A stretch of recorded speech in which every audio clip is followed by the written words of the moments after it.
오늘 말씀은 창세기 37장 12절에서 24절 말씀인데요.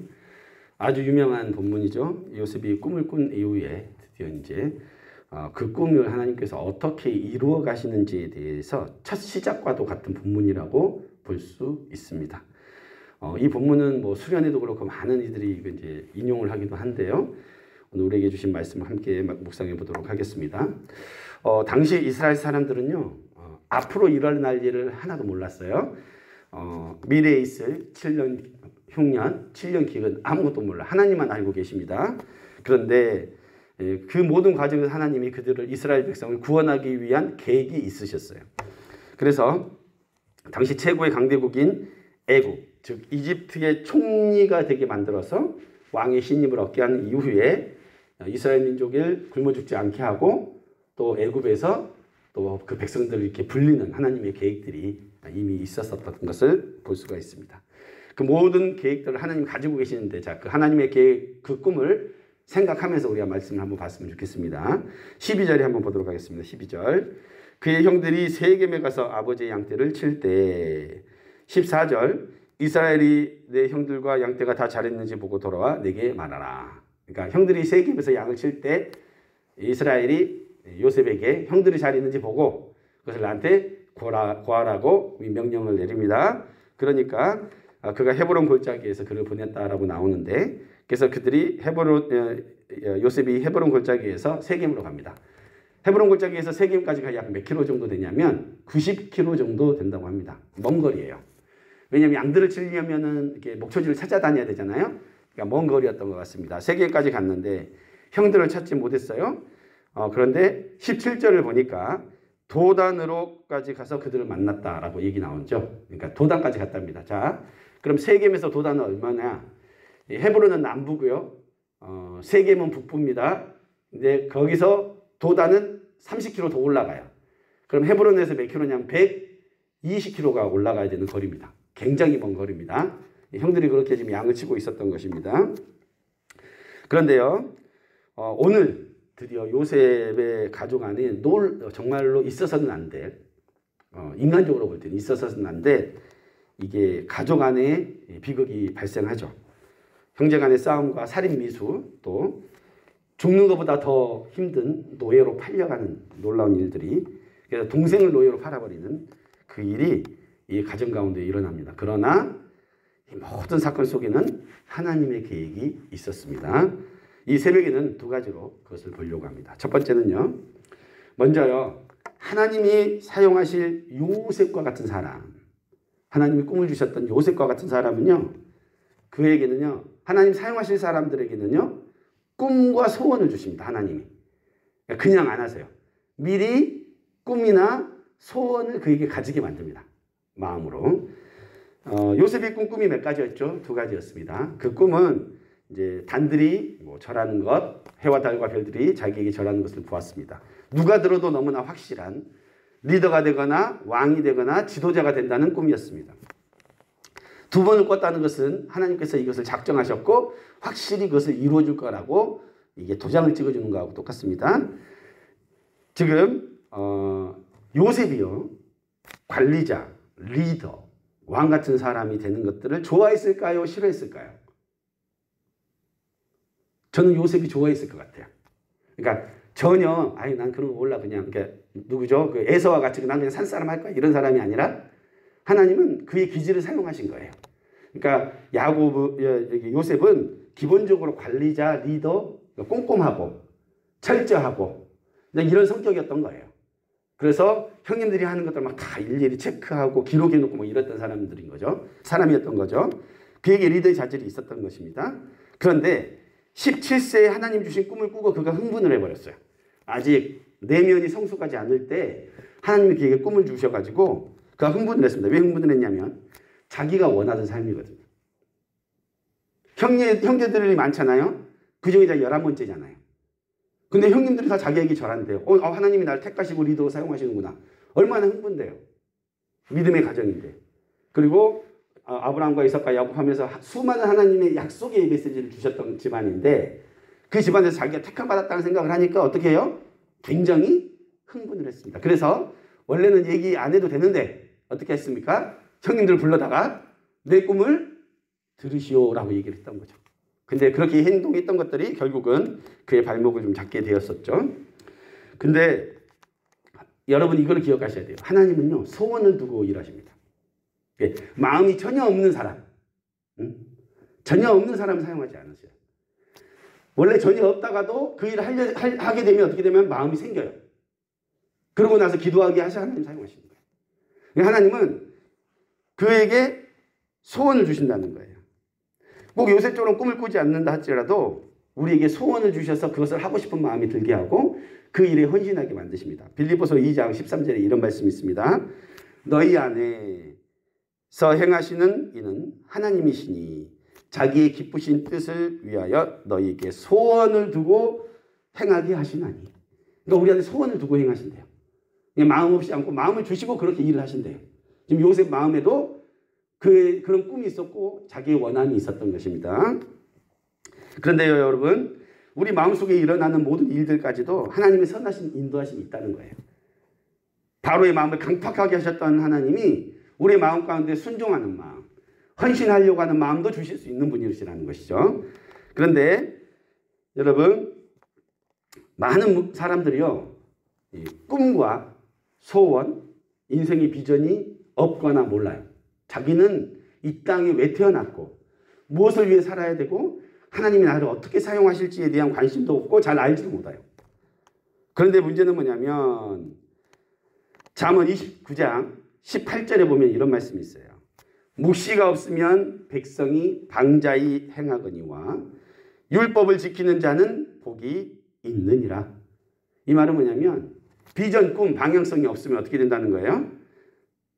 헤맨다는 거예요. 그러니까 꿈을 꾼다는 건 인생의 방향성 잡는 거죠. 아, 난 하나님이 이렇게 사용하실 거야. 난 이렇게 갈 거야. 그 꿈이 있는 거죠. 그런데 그 꿈이 없는 사람은 방향이 흔들린다는 것입니다. 한 인간으로 태어난 내가 이 땅에서 하나님의 나라와 계획을 위해서 어떻게 쓰임받을지를 아는 것은 너무너무 중요합니다. 그럼 흔들리지가 않아요. 자기의 길을 끝까지 갈 수가 있는 것입니다. 꿈이 없는 사람은 방자히 행한대요. 왜냐하면 방향성이 없으니까 그냥 오늘 그냥 이렇게 살고 내일 저렇게 살고 그냥 그렇게 사는 거예요. 열정도 비전도 달려가야 될 길도 안 보이는 것이죠.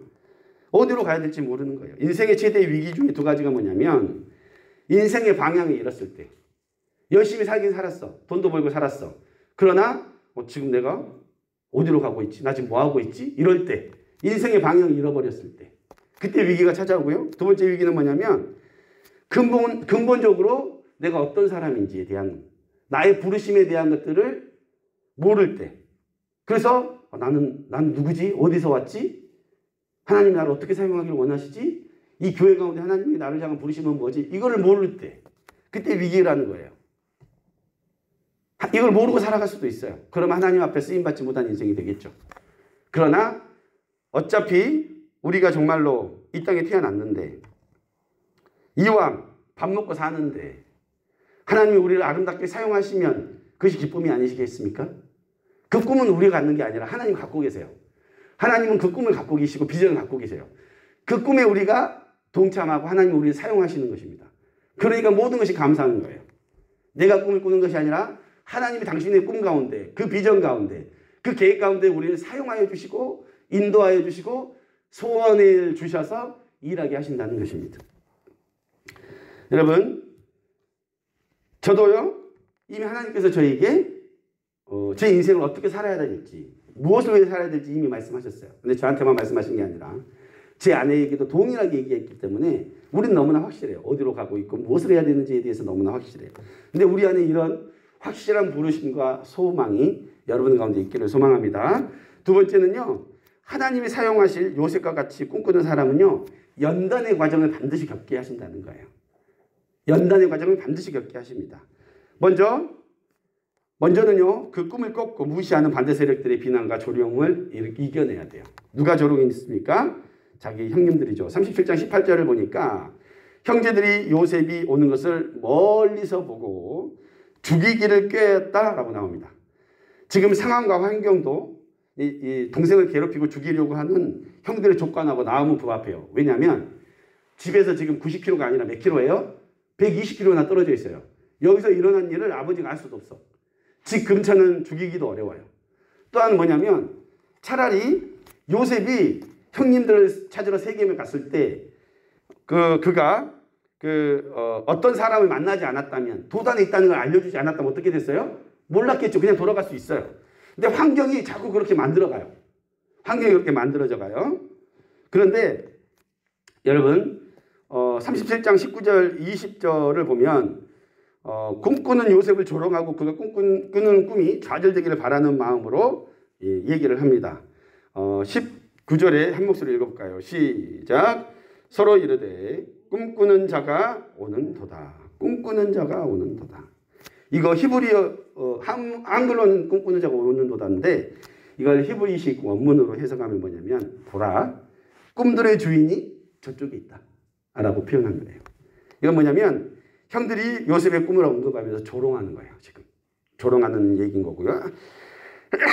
먼 여정의 길을 걸어온 그가 120km 걸어왔잖아요. 힘들었겠죠. 엄두하고 힘들었겠죠. 멀리 왔잖아요. 그런데 그를 고맙게 생각하고 돌보기는커녕 그를 죽이기로 작정하고 또 그가 꿈에서 보았다는 당당한 모습하고 그 초췌한 모습을 대조하죠. 그러면서 그에게 스스로 꿈에 대한 좌절과 불신을 갖게 만들어요. 그러면서 20절에 그의 꿈이 어떻게 되는지를 우리가 볼 것이니라. 이거 얘기는 뭐냐면 보고 싶다는 거예요? 안 보고 싶다는 거예요? 네가 꾼 꿈대로 이루어지길 원치 않는다는 얘기죠. 원치 않는다는 거예요. 꿈대로 이루어지기를 원치 않아요. 가족들은. 뭘지도 모르면서 그냥 싫어. 미운 거예요. 형들의 행동은요. 하나님의 구원 계획과 완전히 반대의 모습들이죠. 그러나 이 미움까지도 하나님은 사용하셔서 요셉이 애굽에 팔리고 보디발의 집에 들어가고 하는 모든 일에 도구로 사용하셔요. 반대하는 일까지도. 그를 죽이려고 하는 일까지도 하나님의 구원 계획 가운데 그 모든 것이 쓰인다는 겁니다.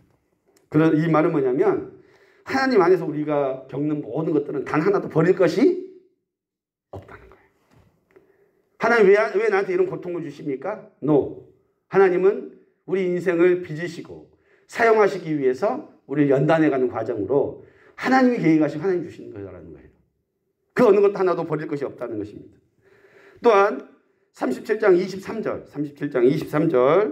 23절 읽어볼까요? 시작. 요셉이 형들에게 이르매 그의 형들이 요셉의 옷 곧 그가 입은 채색 옷을 벗기고 뭐냐면 요셉은요 그가 입었던 채색 옷이 벗겨졌어요. 그러니까 꿈꾸는 사람은 어떻게 되냐면 고난을 겪는데 어떤 고난을 겪냐면 자기가 입었던 옷 있죠.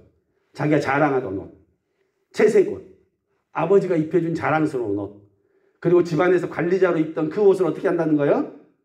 벗어야 된다는 거예요. 스스로 벗는 게 아니라 어떻게 돼요? 벗김을 당하죠. 수치를 당하게 됩니다. 그를 낮추시고 겸손케 하시죠. 모든 과정을 통해서. 그 아버지로부터 온 편애의 옷이고 형제들로부터 미움을 사게 했던 그 옷이 발가 벗겨져 버려요. 꿈꾸는 사람은요. 내가 원하는, 내가 좋아하는 채색 옷을 벗고 오직 하나님이 입혀주신 옷으로 입어야 됩니다. 그러니까 내가 고집을 부리면 안 돼. 나는 이 옷이 필요해. 난 이게 좋아요. 난 이걸 이렇게 해주세요가 아니라 어떻게 된다는 거예요? 나의 옷은 벗고 하나님이 입혀주신 옷을 입어야 한다는 거예요.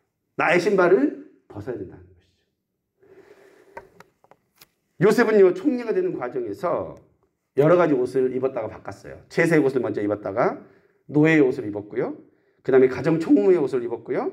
나중엔 제수의 옷을 입었고요. 드디어 총리의 옷을까지도 입게 됩니다. 이 모든 과정이 스스로 입은 게 아니에요. 다 하나님께서 그의 옷을 입혀주고 바꿔주셨어요. 근데 그 과정에서 그는 애굽 전체를 다스릴 만한 역량을 가진 사람, 지혜와 모략을 가진 사람, 신중한 사람, 하나님의 능력의 사람, 꿈을 해석해내는 사람이 되게 하나님께서 훈련하신 것을 기억하시기 바랍니다.